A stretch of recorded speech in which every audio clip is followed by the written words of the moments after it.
चलो भाई, सबसे पहले जो आप टॉपिक पढ़ रहे हो ना, उसका हमें अर्थ मालूम होना चाहिए, ठीक है ना।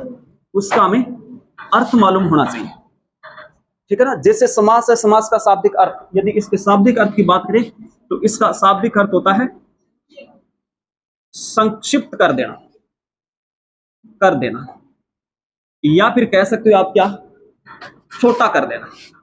संक्षिप्त कर देना या फिर छोटा कर देना, क्या होगा इसका अर्थ होगा, किसका, समास का। समास का क्या अर्थ हो जाएगा, संक्षिप्त कर देना या फिर छोटा कर देना, ठीक है ना। अब बढ़ते हैं थोड़ा सा आगे की ओर, क्या कि हमें एक बात सदैव ध्यान में रखनी है, एक संधि है, संधि हम पहले पढ़ चुके हैं, और समास हम पढ़ रहे हैं। समास हम साथियों क्या कर रहे हैं, पढ़ रहे हैं। इन दोनों टॉपिक में एक बात कॉमन रहेगी, इन दोनों टॉपिक में एक बात कॉमन रहेगी। कॉमन बात क्या है कि इनमें कम से कम दो शब्द होने चाहिए। दो शब्द होंगे तभी संधि होगी, दो शब्द होंगे तभी क्या होगा, समास होगा। संधि पहले पढ़ चुके हैं, नहीं पढ़ी है तो कोई बात नहीं, हम आगे जिक्र करेंगे। अभी हम समास पढ़ रहे हैं तो संधि और समास में क्या होगा, दो शब्द। समास में हमें कितने शब्द चाहिए, दो शब्द, यानी इसमें हमें दो शब्दों की जरूरत पड़ेगी, ठीक है ना। अब देखो दो शब्द कौन कौन से हैं, दो शब्द कौन कौन से हैं। एक शब्द मान लेते हैं साथियों, ये हो जाएगा, एक शब्द मान लेते हैं, ये दो शब्द हो गया। संधि में भी जिस जिस विद्यार्थी ने संधि पढ़ी है वैसे हमने दो शब्दों का जिक्र किया था, और अभी समास पढ़ रहे हैं तो अभी दो शब्दों का जिक्र कर रहे हैं, ठीक है ना। दो शब्दों का, इसको आप कह सकते हो पहला, ये कहलाएगा अपना दूसरा। इसको आप प्रथम भी कह सकते हो, इसको आप द्वितीय शब्द भी कह सकते हो, इसको आप पूर्व शब्द भी कह सकते हो, इसको आप पर शब्द भी कह सकते हो। ये शब्द होंगे, ठीक है ना। ये पहला शब्द हो जाएंगे और ये क्या हो जाएगा, दूसरा शब्द हो जाएगा। अब समास के अंदर कहानी क्या होगी, ये थोड़ी सी आप समझना है। पूरे समास में यही कहानी होगी जैसे आप लोग संधि में समझी थी। संधि में एक स्ट्रक्चर यानी ढांचे के रूप में समझा था, वैसे हम इसमें समास में समझते हैं। क्या होगी, हमें पता है कि संधि हो चाहे समास हो, दो शब्द होंगे, ठीक है ना। मैं मान लेता हूं कि एक शब्द ये रहा और दूसरा शब्द ये रहा, ठीक है ना। एक शब्द ये रहा और एक शब्द ये रहा, और इनके बीच में साथियों, इनके बीच में कुछ हमें मिलेंगे क्या, कारक विभक्ति। कारक विभक्ति कह सकते हो, जो हमने कारक में पढ़ चुके हैं पहले। ने है, को है, से है ना, के लिए है, में है, पर है, ठीक। कारक विभक्ति मिलेगी, या क्या मिलेगा साथियों, या मिल जाएगा हमें अव्यय पद। या तो हमें कारक विभक्ति मिल जाएगी, या क्या मिल जाएगा हमें अव्यय। अव्यय जैसे है हो गया, जो हो गया, आदि के शब्द मिलेगा यहां पर। अच्छा, पहला शब्द ये रहा और दूसरा शब्द ये रहा, इन दोनों के मध्य या तो कारक विभक्ति आ जाएगी या फिर अव्यय आ जाएगा। हमें क्या करना है, ये जो बीच में जो आ रही है, ये जो बीच में कंडीशन आ रही है, इसको हमें हटा देना है। उसको क्या कर देना है, हटा देना है। और हटा देने के बाद क्या करना है, ये दोनों के दोनों शब्द आ जाएंगे पास पास में। क्या हो जाएगा, पास पास में। एक शब्द ये आ गया पहला और दूसरा शब्द ये हो गया, ये हो गया पास पास में। और रूप कैसा हो गया इसका, छोटा हो गया। क्या हो गया, छोटा हो गया। और यही समास का शाब्दिक अर्थ है, छोटा कर देना या फिर संक्षिप्त कर देना। पहले यहां से लेकर इतनी कंडीशन थी, अब इतनी कंडीशन रहेगी, यानी आप लोगों ने ये रूप क्या कर दिया, छोटा कर दिया, ठीक है ना। बस यही प्रक्रिया पूरे समास के अंदर चलेगी, ठीक। यही प्रक्रिया पूरे समास में चलेगी। थोड़ा समझते हुए चल रहा है ना, आगे जैसे जैसे एग्जांपल आप लोग करेंगे ना, तो ये कहानी आप लोगों को धीरे धीरे बढ़िया से समझ में आ जाएगी, ठीक। अब बनाएंगे साथियों हम परिभाषा। परिभाषा जो अभी अपन लोगों ने कहानी समझी है वही इसकी परिभाषा होगी, अलग से थोड़ी ना होगी। यही इसकी परिभाषा है। एक परिभाषा को रटना नहीं है, और एक क्या ध्यान में रखना है, एक उसका शाब्दिक अर्थ, ठीक है ना। अर्थ हमने पढ़ लिया और परिभाषा यही है, यही से हम परिभाषा बनाएंगे, ठीक है ना। परिभाषा क्या बनाएंगे कि साथियों हमारे पास दो शब्द होने चाहिए, दो शब्द कह लो या फिर दो पद कह लो, इनके मध्य कारक विभक्ति या फिर अव्यय का प्रयोग किया जाएगा, और उसी प्रयोग को हमें हटा देना है। हटाने के बाद उन शब्दों को पास पास में लिख देना है, समास बन जाएगा, ठीक। परिभाषा देखो, परिभाषा हो जाएगी क्या, दो पदों के मध्य प्रयुक्त कारक विभक्ति या अव्यय, कारक विभक्ति कह सकते हो या फिर कह सकते हो अव्यय को हटाकर दोनों पदों को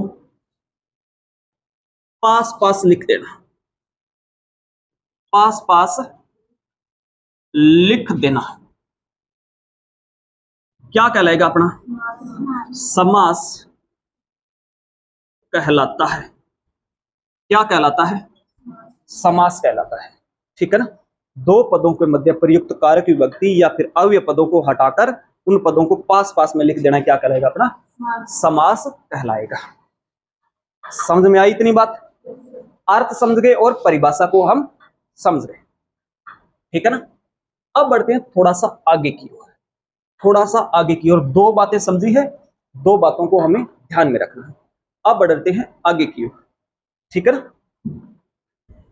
अब मैं इस समास को इस समास को थोड़ी सी तुलना करेंगे हम किसके साथ, संधि के साथ। ठीक है ना, संधि के साथ। क्यों, क्योंकि थोड़ी सी इसमें क्या हो जाती है, संधि और समास की थोड़ी समानता हो जाती है। कैसे, क्वेश्चन को लेकर।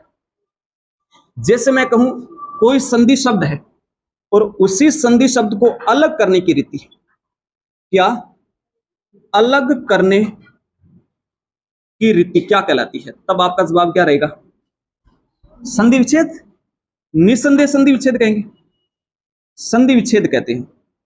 ठीक है ना, यानी कि संधि को अलग करने की रीति को हम कहते हैं संधि विच्छेद, और वैसे समास को अलग करने की रीति को हम क्या कहेंगे, अलग करने की रीति को हम क्या कहते हैं, समास विच्छेद नहीं, विग्रह। ठीक है ना, समास विग्रह या फिर संधि विच्छेद। संधि विच्छेद संधि को अलग करने की रीति है, समास विग्रह समास को अलग करने की रीति है। ठीक है ना, हम संधि विच्छेद को यहां पर नहीं समझेंगे, समास विग्रह को समझेंगे। ठीक है ना, लेकिन करते क्या है कि एग्जाम में क्वेश्चन बन जाते हैं ना, तो थोड़ा सा आप लोग संधि विच्छेद का भी थोड़ा सा जिक्र कर लेता हूं। जैसे मैंने कोई शब्द लिखा, जैसे पुस्तकालय, और इसका संधि विच्छेद क्या हो जाएगा, पुस्तक प्लस आलय। देखो साथियों, दो तरह से क्वेश्चन बनेगा संधि में। एक तो पुस्तकालय में संधि कौन सी है, एक पुस्तकालय का संधि विच्छेद कौन सा होगा, एक पुस्तकालय में संधि कौन सी है, एक पुस्तकालय का संधि विच्छेद कौन सा होगा। दो क्वेश्चन बनेंगे और सेम के सेम ऐसे ही हमारी किस में बनेगी, समास में बनेगी। ठीक है ना, कैसे, कोई शब्द दे देगा, मानकर चलो कोई शब्द है, पहले तो पूछेगा इसमें समास कौन सा है, फिर पूछेगा उसका समास विग्रह बता दो, यानी उसको अलग अलग करके बता दो। बस दो क्वेश्चन बढ़ते हैं समास विग्रह में और दो क्वेश्चन बढ़ते हैं संधि विच्छेद। हम समास विग्रह का जिक्र करते हैं। देखो समास विग्रह क्या होता है, ठीक है ना, हम समझते हैं क्या समास विग्रह क्या चीज होती है। ठीक है ना, समास विग्रह किसे कहते हैं, आगे वाला पॉइंट क्या हो जाएगा अपना, समास विग्रह। ठीक है ना, ये साथियों र है, ध्यान रखना, री नहीं है, रह, री ऋषि वाला री नहीं है, ये र है। समास विग्रह यानी समास को अलग करने की प्रवृत्ति क्या कहलाएगी अपनी, समास विग्रह कहलाएगी। और समास किसको कहा था साथियों, दोबारा से समझना कि दो पद हैं, इन पदों के मध्य कारक विभक्ति या फिर अव्यय, इनको हटा देना है और हटाकर इसको पास पास में लिख देना, क्या कहलाता है अपना, समास कहलाता है। पास पास में लिख देना क्या कहलाता है अपना, समास कहलाता है। ठीक है ना, पास पास में लिख देना क्या कहलाता है अपना, समास कहलाता है। अब देखो विग्रह कैसे करेंगे, इसको अलग कैसे करेंगे। ठीक है ना, अलग करने के लिए साथियों इसको उल्टा कर दो। आप क्या करना पड़ेगा, इसको उल्टा करना पड़ेगा।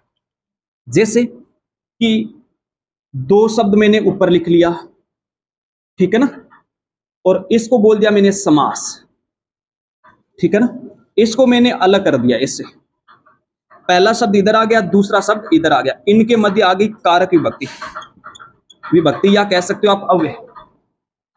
अब जो साथियों ये रूप बन गया ना, इसे ही हम क्या कहते हैं,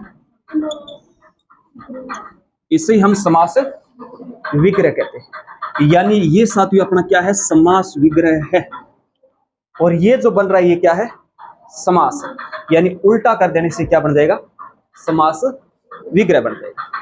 कैसे, जैसे एक एग्जांपल से समझो, एक एग्जांपल से समझते हैं, एक एग्जांपल से समझते हैं, एक एग्जांपल से समझते हैं कि मैंने शब्द लिखा क्या, हवन सामग्री, हवन सामग्री, दो शब्द है, एक हवन है एक सामग्री है, और समास यही कहता है कि हमारे पास दो शब्द होने चाहिए, समास विग्रह कर रहे हो तब, संधि विच्छेद कर रहे हो तब दो शब्द होना चाहिए, एक शब्द आ गया तो उसमें संधि नहीं होगी, नहीं समास होगा, ये बात सदैव ध्यान रखना, ठीक है ना। इसलिए हर एक शब्द में संधि, हर एक शब्द में समास नहीं होगा, कम से कम दो शब्द होने चाहिए तभी संधि होगी, तभी अपना समास होगा। अब हमारे पास साथियों दो शब्द है, एक शब्द हवन है, एक शब्द क्या अपना, दो शब्द चाहिए, दोनों के दोनों है हमें। अब हमें क्या करना है, इसको अलग अलग लिख देना है, इनको अलग अलग कर देना है, ठीक है ना, ये जुदा हो गई यहां से, ठीक है ना, हवन अलग हो गया और सामग्री अलग हो गई, दोनों के दोनों क्या हो गए, अलग हो गए। अब इनके मध्य ध्यान रखना, या तो कारक विभक्ति का प्रयोग किया जाएगा या फिर अव्यय का प्रयोग किया जाएगा, या तो कारक विभक्ति आएगी या फिर क्या आएगा, अव्यय आएगा। तो इसके अंदर साथियों क्या आएगा अपना, जो आ रहा है वो लिख दो, के लिए का प्रयोग किया जाएगा, किसका प्रयोग किया जाएगा, के लिए साथियों बता दो कारक विभक्ति है या फिर अव्यय है, कारक विभक्ति है। इसलिए कहते हैं कि समास को पढ़ने के लिए कारक को पहले पढ़ना आवश्यक हो जाता है। क्यों, क्योंकि अब कारक विभक्ति का प्रयोग हो रहा है, अरे कारक का प्रयोग हो रहा है ना, yes, sir। अरे ये तो कारक हम पहले पढ़ चुके हैं, तब बता दिए कारक विभक्ति है, और कौन सा ये भी बता दो, संप्रदान है ना, संप्रदान की विभक्ति क्या होती है, के लिए कर्ता ने कर्म को कर्म से संप्रदान के लिए, ये आप लोग पहले पढ़ चुके हैं, कारक नहीं पढ़ा क्या, कुछ विद्यार्थियों ने नहीं पढ़ा है और बहुत सारे विद्यार्थियों ने पढ़ चुके हैं, ठीक है ना। ये कारक विभक्ति, आगे ध्यान और रखना, आगे ध्यान और रखना, आगे हम विशेषण का भी जिक्र किया जाएगा यहाँ पर कारक सॉरी समास में। आ जाओ इधर, आ जाओ भाई,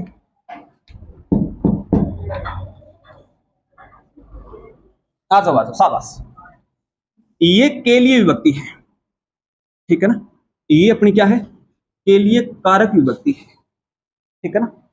अब ये जो कंडीशन बनी है ना साथियों, यही कंडीशन अपनी क्या कहलाती है, विग्रह, यही कंडीशन क्या कहलाती है अपनी, समास विग्रह, ठीक है ना, यही कंडीशन अपनी समास विग्रह कहलाई। अब यहीं से अपन लोग बना लेंगे समास विग्रह की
कहलाता है। संडा लेकर आओ, ठीक है ना। कहानी समझ में आई? कहानी समझ में आई क्या? ये कहानी रहेगी परिभाषा को लेकर, समास विग्रह को लेकर और इसके अर्थ को लेकर। साथियों, हमने 3 बातें की है। पहली बात है अर्थ को लेकर। शाब्दिक अर्थ क्या रहेगा, एक बार थोड़ा सा रिवाइज कर लेते हैं। शाब्दिक अर्थ क्या रहेगा? संक्षिप्त कर देना, छोटा कर देना, ठीक है ना। परिभाषा किसे कहेंगे? 2 पद है, दोनों पदों के मध्य जो कारक विभक्ति या फिर अव्यय होगा उनको हटा देना है। हटाकर इनको पास पास में लिख देना, क्या कहलाता है? समास कहलाता है। और समास विग्रह किसे कहेंगे? 2 पद है, इनके मध्य जो भी कारक विभक्ति या फिर अव्यय होगा वो लुप्त हो जाएगा और उनको पुण्य लिख देना, क्या कहलाएगा? समास विग्रह, ठीक है ना। ये कहानी रहेगी, ये लिखो आप, फिर बढ़ेंगे आगे की ओर।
लिख लिया क्या?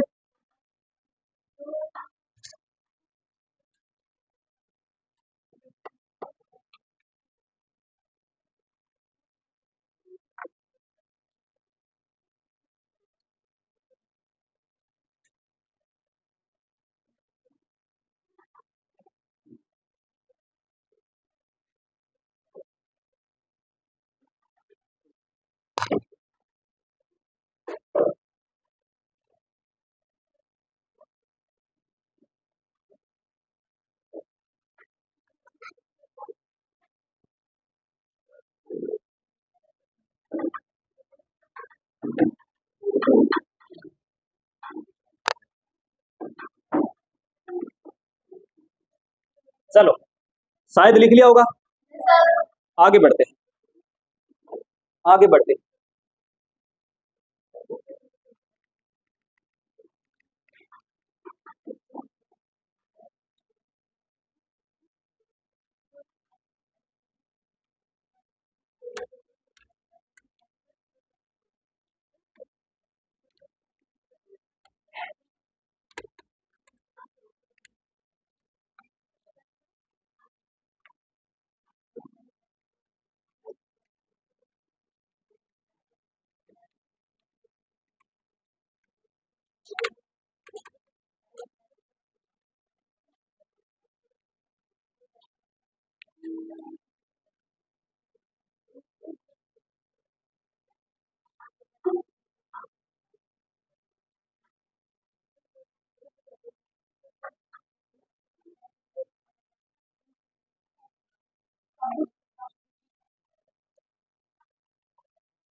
क्या कर रहे हो?